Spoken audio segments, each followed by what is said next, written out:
হসপিটালে সেন্স ফিরামাত্রই শ্রীতমার কাছে কুসুমের জন্য প্রাণ ভিক্ষা চাইল শঙ্কর। আমরা এমনটাই দেখতে পারব আজকের পর্বে। বিস্তারিত জানতে ভিডিওটি দেখতে থাকুন। শঙ্করকে বাড়িতে ডেকে নিয়ে ইন্দ্রাণী গাঙ্গুলি শঙ্করের হাতে কিছু পাত্রের ছবি ধরিয়ে দিয়ে বলতে থাকে যে, শঙ্কর, এখান থেকে সমস্ত পাত্রের ছবিগুলো আমি দেখেছি। আমি অনেকগুলো থেকেই পাত্রগুলোকে বাছাই করেছি। কুসুমের জন্য এবার তুমি ঠিক করো যে তোমার মেয়ের জন্য যোগ্য জীবনসঙ্গী কে হবে এবং তুমি যাকে বেছে নেবে তার সঙ্গে আমি রীতিমতো কুসুমের দেখা করার বন্দোবস্ত করে দেব।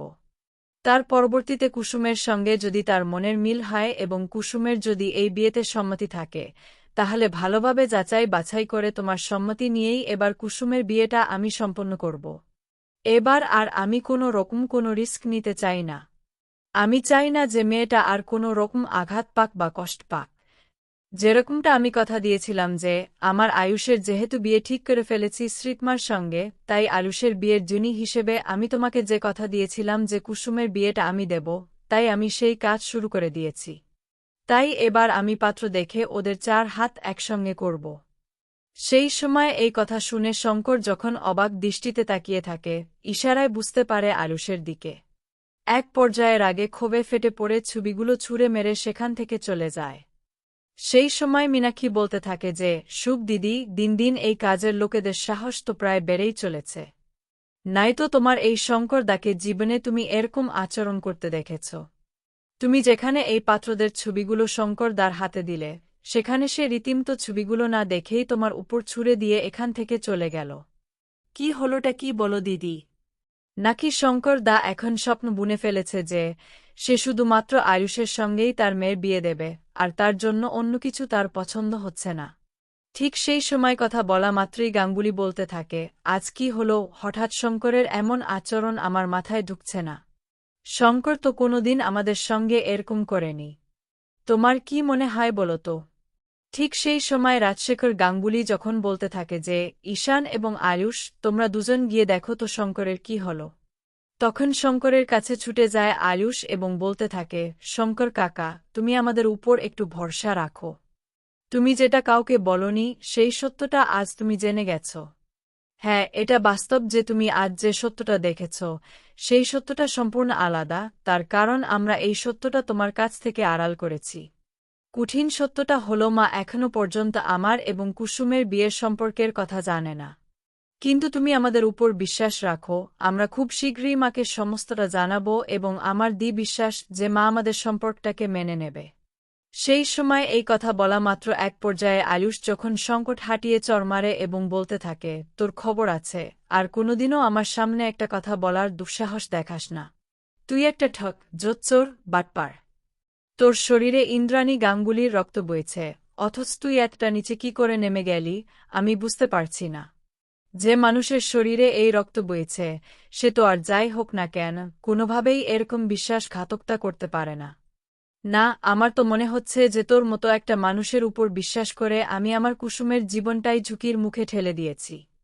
জানিস কি, মা তোর বিয়ে ঠিক করে ফেলেছে ওই শ্রীতমার সঙ্গে। আসলে তোদের মতো বড়লোক বাড়ির ছেলেদের কাছ থেকে কোনো কিছু আশা করাটাই আমাদের গরিবদের জন্য একটা পাপে পরিণত হয়েছে। এরপর দেখা যায়, আঘাত সহ্য করতে না পেরে শঙ্কর হার্ট অ্যাটাক করে বসে এবং তাৎক্ষণিক মেঝেতে লুটিয়ে পড়ে। তখন সেখানে কুসুম চিৎকার করে বলতে থাকে, বাবা, বাবা, তোমার কি হলো বাবা, তুমি কথা বলছো না কেন? বাবা, চুপ করে আছো কেন, বলো না। মা, তোমার সঙ্গে কথা বলবো, চোখ খোলো বাবা। আচ্ছা, আপনি দেখুন না বাবাকে, যে করেই হোক না কেন আমাদের বাঁচাতে হবে, এখনই হসপিটালে নিয়ে যেতে হবে। সেই সময় কথা বলার পর আয়ুষ যখন বলতে থাকে, তুমি এখন আমি থাকতে কিছু হতে দেব না, আমরা এখনই সঙ্গে করে হসপিটালে নিয়ে যাব। সেই সময় এই কথা বলা মাত্রই হসপিটালে নিয়ে যাওয়ার পর যখন গাঙ্গুলি পরিবারের সমস্ত লোকেরা সেখানে ছুটে যায় এবং সেখানে গিয়ে গাঙ্গুলি বলতে থাকে, শঙ্করের কি হয়েছে বলতে পারেন? তখন ডাক্তার বলতে থাকেন, এটা হার্ট অ্যাটাক হয়েছে।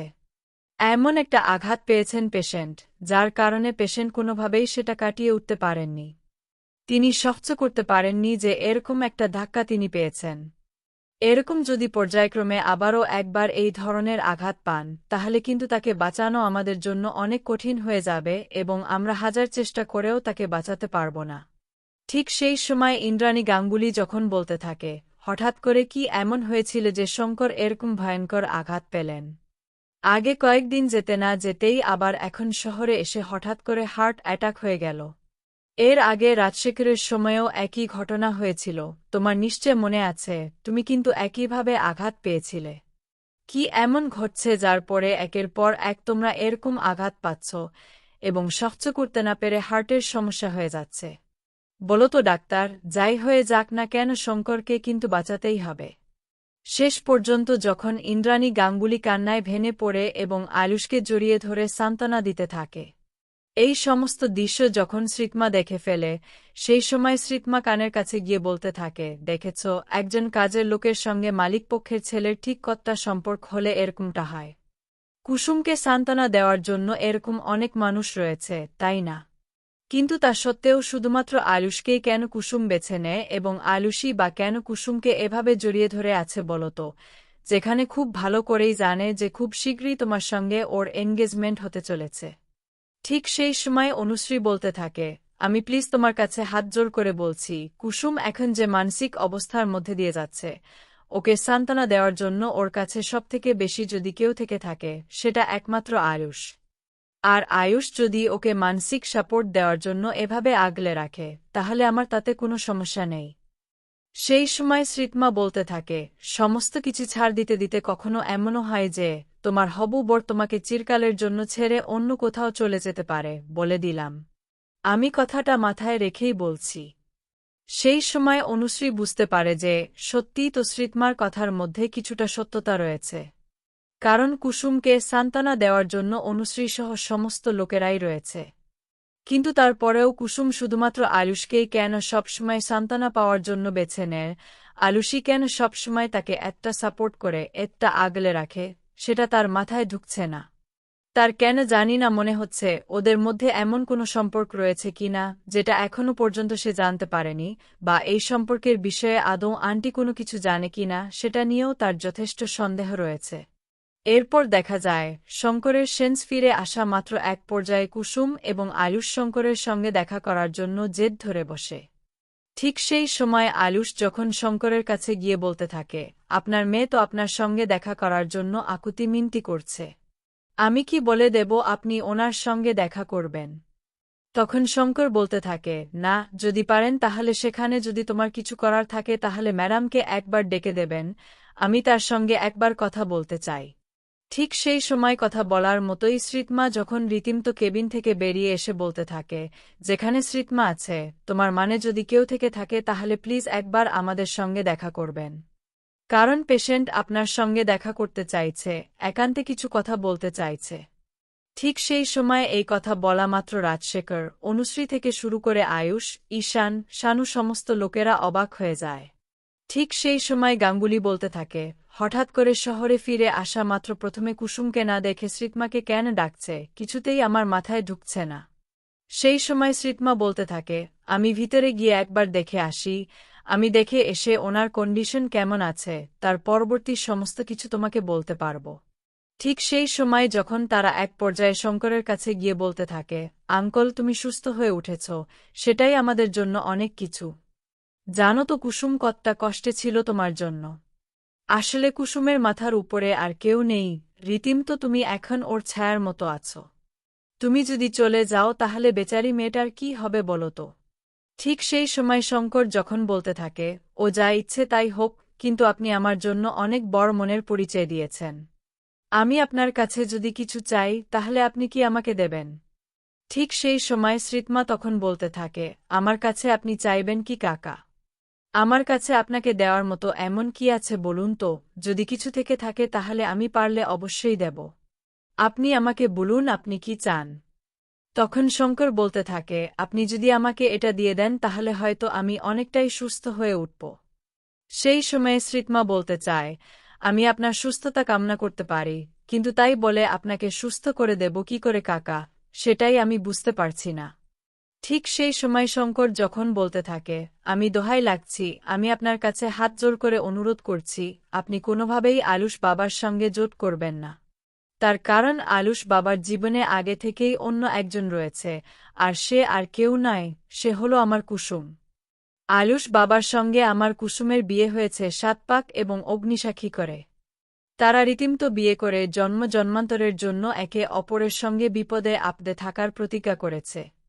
সেই সমস্ত কিছু আপনি টুকরো টুকরো করে দেবেন না সাহেব।